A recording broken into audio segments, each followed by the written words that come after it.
vocês? Hoje eu vou começar o vídeo contando uma história. E uma certa vez, fazendo o caminho de Santiago, a gente se deparou com uma história muito particular. Tinha um homem que estava fazendo o caminho contrário, ou seja, de Santiago até o seu ponto de origem. Até aí tudo bem. Ocorre que esse homem, ele não queria pagar o albergue, porque ele se dizia estar na condição de peregrino e, portanto, não deveria pagar o albergue. Até aí um tanto estranho também. Acontece que, no decorrer do dia, esse homem ele foi apresentando algumas características um tanto estranhas. Primeiro, ele não queria tomar banho, ele não tomava banho. Segundo, ele andava com as roupas de baixo no albergue, e isso circulando, entre o refeitório, dormitório, pelos corredores, muito estranho.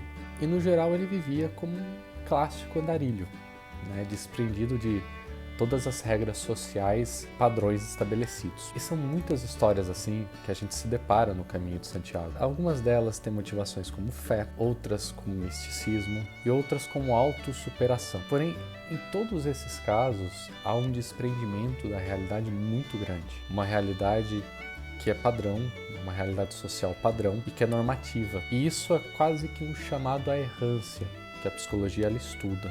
E isso gera uma estranheza e pode denotar um problema psicológico também no peregrino. Isso não sou eu dizendo. Em 2007, o pesquisador de Burgos, ele divulgou um estudo em um congresso onde ele apresentou a Síndrome do Caminho de Santiago. E esse é um tema importante que a gente vai discutir no vídeo de hoje. E para fazer esse vídeo, eu precisei ler alguns artigos e trabalhos científicos. Por essa razão, peço a sua inscrição e seu like aqui, pois ajuda bastante. Como não sou psicólogo, vou deixar o link de todos os artigos e reportagens aqui na descrição para vocês também consultarem, se aprofundarem. Também vou olhar esse assunto sob a perspectiva da minha área, de história, repercutindo e questionando as fontes, como também buscar alguns paralelos em outros contextos e locais. Vamos procurar as origens desse problema. No final do vídeo vou trazer algumas dicas especiais para ajudar você a vencer a ansiedade e a depressão. Vamos lá? Esse senhor na foto é Jesus de la Gándara. Ele é médico, psiquiatra e doutor que em 2007 apresentou em um congresso o que ele chamou de a Síndrome do Caminho de Santiago. Os sintomas da síndrome giraram em torno de crises de ansiedade e até episódios psicóticos que envolvem quem faz o caminho. De la Gándara estudou 38 casos de pessoas que estavam fazendo a rota jacobina. E aqui vale um detalhe importante. Segundo os veículos espanhóis, esses 38 casos estudados eram de pessoas que já estavam manifestando alguns dos sintomas psicológicos mencionados anteriormente, e não de pessoas aleatórias que estavam realizando o caminho. Essa análise levou em consideração os últimos 7 anos e todos eles compartilham de 3 características em comum. Primeiro, um forte sentimento de misticismo. Segundo, sofrimento por conta do cansaço por ter caminhado muito.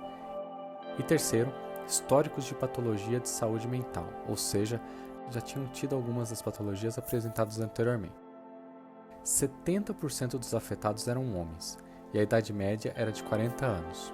Além dos sintomas mencionados acima, outros que ele encontrou foram distúrbios de comportamento, alucinações, delírios, distúrbios emocionais intensos do tipo maníaco, sensação paranoica, e casos menos comuns que ele encontrou foram sintomas depressivos ou derivado de uso de substâncias. Segundo ele, essa síndrome também aparece em outros lugares, como nos peregrinos de Jerusalém e a síndrome de Stendhal, de pessoas que ficam saturadas de ar. No mesmo congresso, de la Gándara descreveu 2 casos. O primeiro de uma médica de Burgos que fez o caminho com outros colegas, e quando chegou a Burgos apresentava um comportamento muito estranho. Por isso, seus companheiros de viagem pediram ajuda e exigiram internamento psiquiátrico. O segundo caso é de um viciado em caminhadas, que viajou 100.000 quilômetros por vários países e sofreu da síndrome também no auge em Burgos. O médico chega a chamar o caminho de o grande asilo ambulante. Mas isso quer dizer que todo mundo que faz caminho e é apaixonado pelos mistérios dele tem esse problema? Bom, importante que essa pesquisa foi feita em 2007, período em que o mundo passava por uma realidade bem diferente da nossa de hoje. Contudo, não encontrei nenhuma pesquisa adicional do tema, somente algumas atualizações e comentários do próprio médico feito em 2014, mantendo sua pesquisa. No geral, precisamos fazer uma divisão. Primeiro, daquelas pessoas que adquirem o que chamamos de identidade social, daquelas que realmente podem ter alguma patologia. Também é preciso analisar bem os 3 gatilhos que o Telagander afirmou, pois no geral estamos falando de misticismo e o excesso dele, muito cansaço físico, afetando condições psicológicas e aumentando os delírios, e antecedentes de saúde mental, que podem ser especialmente relevantes. Mas vamos analisar as possíveis origens. Desde que se tem vestígio do homem no nosso planeta, o mundo inteiro foi construído sob efeito de migrações, seja por questões climáticas, seja por necessidades exploratórias, seja por guerras ou questões sociais. Até hoje, povos migram de um ponto A para um ponto B. E há um anseio quase que natural na história em migrar-se e daí estabelecer-se em algum outro lugar. Contudo, há um extremo, daqueles que migram de forma errante, sem destino. É o caso do andarilho, que fere o sistema padrão de relações sociais. Agora, seria o peregrino uma espécie de andarilho? Será que o peregrino assume essa errância como um modo de vida, mesmo que de forma temporária? Em 1997, a terapeuta Ana Sharp já dizia em uma reportagem no Globo Repórter sobre o peregrino do caminho. E fica tudo muito mais leve. Você já não dá tanta importância ao sistema, você já não dá tanta importância ao julgamento, você já perdeu uma série de máscaras e você tem a liberdade de saber que você pode viver dentro do sistema e pode sair do sistema no momento em que é necessário. Essa liberdade é fundamental. O que é esse sistema que os andarilhos e os peregrinos podem quebrar? Segundo o artigo Errância e Delírio em Andarilhos de Estrada, os autores dele fazem uma relação entre caminhada sem destino com o sistema. Abre aspas. A condição de viver em movimento, a provisoriedade de cada momento do cotidiano, o afastamento de referenciais fixos e estáveis e o distanciamento dos marcos de sua história e origem expõem o andarilho a uma possibilidade de desestabilização total do seu eu, lançando-o na errância psíquica típica dos estados psicóticos. Mas aí você me diz, o peregrino tem um destino. Ele não anda sem fim. O final dele, como falamos no vídeo de Onde Acaba o Caminho, será Santiago, Finisterra ou Múrcia. Ele irá retornar para casa depois disso. Aí que entra a identidade social, pois quem faz o caminho deixa de ser um simples turista. Ele passa a pertencer a um grupo seleto de peregrinos. Acordar antes do sol nascer, amarrar as botas, tomar o café da manhã e apenas caminhar. E assim, por horas e horas, apenas pensando no agora, no dia, sem sistema, fora do consumismo, sem ter, somente ser, um rito que se repete diariamente, quase que um mantra e uma meditação que seguem por semanas nas cabeças dos peregrinos. Os problemas do dia a dia da vida real parecem cada vez mais distantes. O sistema fica de lado.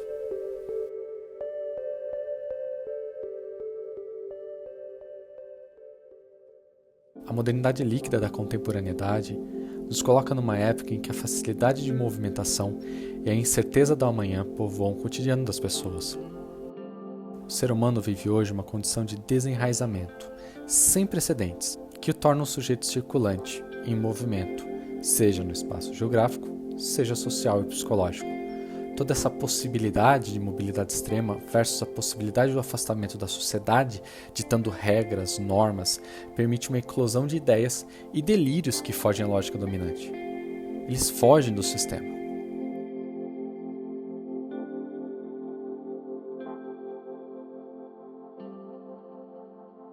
Em uma adição entre todo esse sentimento, mas todos os ritos do caminho aqui, ocorre uma fusão de identidade.